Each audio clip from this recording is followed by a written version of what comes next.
ప్రభుకి మన జీవితంలో ఆయన ఆశపడుతున్నాడంటే, ఇంకో చూడండి, anything above God is something that God doesn't like.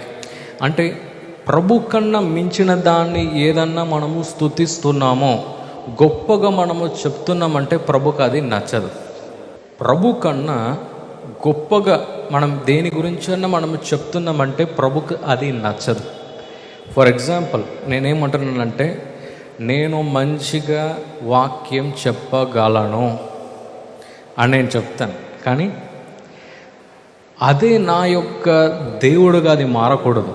అంటే ప్రభుగా నేను స్తుతించకూడదు. కొంతమందికి పాట పాడే కృప ఉంటుంది, కొంతమందికి బిజినెస్ చేసే కృప వారికి ఉంటుంది, కొంతమందికి వేరే వేరే గిఫ్ట్స్ వారికి ఉంటాయి. కానీ కొన్నిసార్లు మనుషులంగా మనం ఏం చేస్తాం తెలుసా, దానికి చాలా ప్రాముఖ్యత మనం ఇస్తాం. ఇచ్చేటప్పుడు ఏమవుతుందంటే ప్రభుకి అది నచ్చదు. These are the two things which God doesn't expect from man. మన బైబిల్ గ్రంథంలో కూడా ఎవరందరూ వారి యొక్క సొంత బలములో సాధించాలని చెప్పేసి వారు అనుకున్నారో, ప్రభు ఏం చేశాడంటే దాన్ని ఇరగొట్టేశాడు. ఆ కోట ఒకటి కడతారు కదా జెనసిస్లో, బాబేలు గోపురం. ఈ గోపురం ఎలా కట్టారు మనుషులు? మనము పరలోకం చేరవచ్చా అని వారు అనుకున్నారు. నిజంగా కడితే చేరొచ్చా? ఇప్పుడు మనం రాకెట్లంతా వేసి ఎక్కడెక్కడనో తిప్పుతున్నాం. అంటే రాకెట్లంతా మనుషులు చేసి ఎక్కడెక్కడనో తిప్పుతున్నారు. ఎక్కడెక్కడ తిప్పుతున్నారు? మన ఎర్త్ అయిపోయింది, అంటే భూమి అయిపోయింది. వాడికి ఎక్కడనో ఒక వెలుగు ఎక్కడనో కనబడిందంట. మొన్న ఎక్కడనో న్యూస్ ఛానల్లో చూసా, ఏదో ప్లానెట్లో ఒక చిన్న లైట్ కనబడిందంట. ఇప్పుడు అందరు ఖుషి అవుతున్నారు దానికి. అంటే మనుషులు ఆ హైట్ని కూడా వారు దాటి వారు వెళ్ళిపోయారు. కానీ మనుషులు వారు ఏమనుకున్నారంటే, మేము కష్టపడి మేము ఇలా కడుతూనే ఉంటే ఈ బాబేలు యొక్క టవర్, అంటే ఈ యొక్క గోపురము ఏమవుతుందంటే ఇంకా పైకి అది వెళ్ళగలుగుతుందని వాళ్ళు అనుకున్నారు.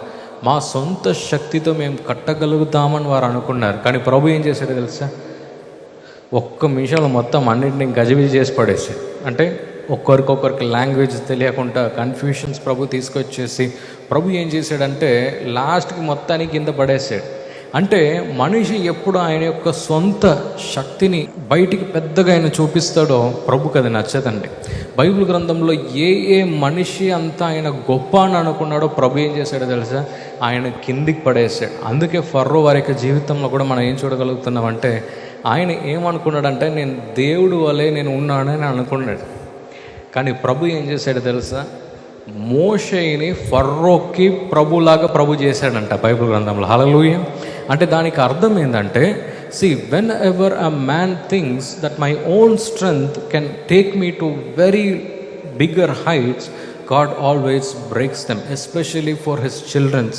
అంటే ఆయన యొక్క పిల్లల వైపు ప్రభు ఏం ఆశపడతాడంటే, వీరు చేసిన అన్నిట్లో కూడా మరి వారు నాకు మహిమను చెల్లిస్తున్నారా అని చెప్పేసి ప్రభు చూస్తున్నాడు. 1 Thessalonians 5వ అధ్యాయము 18వ వచనము, ప్రతి విషయం నందును కృతజ్ఞతాస్తుతులు చెల్లించుడి, ఇలాగు చేయుట యేసుక్రీస్తునందు మీ విషయంలో దేవుని చిత్తము. దేవుని యొక్క చిత్తము.